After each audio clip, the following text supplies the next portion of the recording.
Oke, Assalamualaikum warahmatullahi wabarakatuh. Perkenalkan, nama saya Baby Virgiani dari Prodi Manajemen A. Oke, pada kali ini kita akan membahas tentang pelaku-pelaku ekonomi.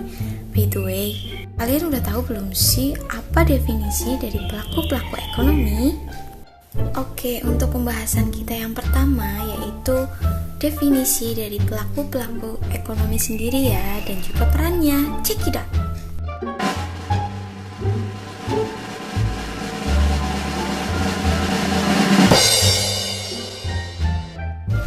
Jadi, pelaku-pelaku ekonomi adalah individu atau kelompok yang terlibat dalam proses kegiatan ekonomi, baik produksi, distribusi, maupun konsumsi.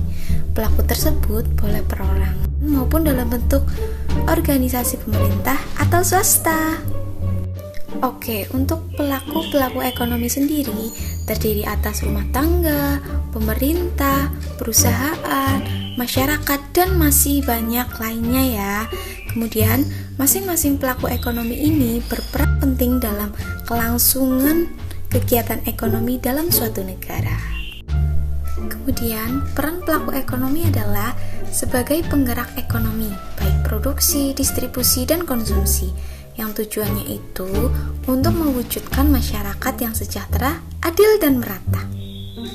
Nah, bahasan kita yang kedua tentang pilar-pilar nih.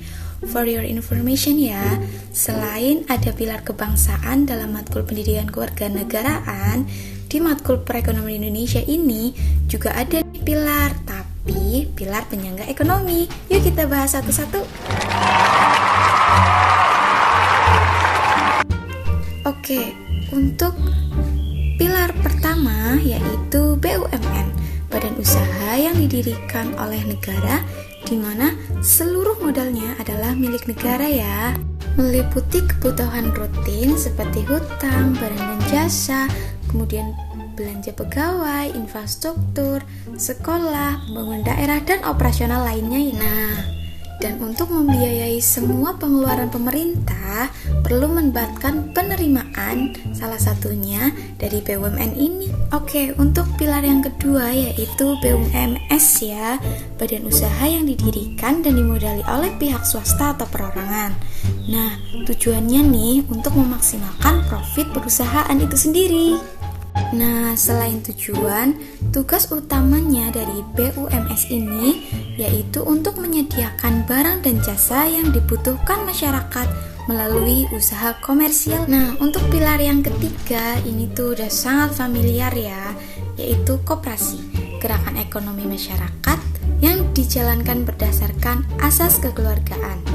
Koperasi sendiri merupakan badan usaha yang dimiliki dan dijalankan oleh anggotanya untuk memenuhi kebutuhan bersama di bidang ekonomi, sosial, serta budaya. Untuk bahasan kita yang terakhir itu sangat relate sama apa yang kita rasain ya, yaitu tentang penyelamat perekonomian di masa pandemik. Apa sih penyelamatnya? Siapa sih superhero-nya? Yuk kita bahas. Oke, superhero yang pertama yaitu tumbuhnya sektor pertanian di angka 2,15% yang tetap bertahan dibandingkan sektor lain. Dan ini menjadi penyelamat ekonomi nasional ya. Kemudian karena basic Indonesia emang udah negara agraris, jadi ini yang menjadi superhero pertama kita.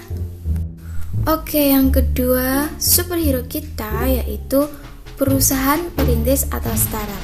Sektor pendidikan, pelatihan, sumber daya manusia mencatatkan kelihatan positif. Oke, demikian pembahasan tentang pelaku-pelaku ekonomi, baik dari definisi, kemudian pilar penyangga ekonomi, bahkan penyelamat ekonomi di masa pandemik seperti sekarang ini ya. Semoga pembahasan tadi bermanfaat bagi kalian ya, dan jangan lupa share ke teman-teman biar tambah pengetahuan. Saya Baby Virgiani, sampai jumpa.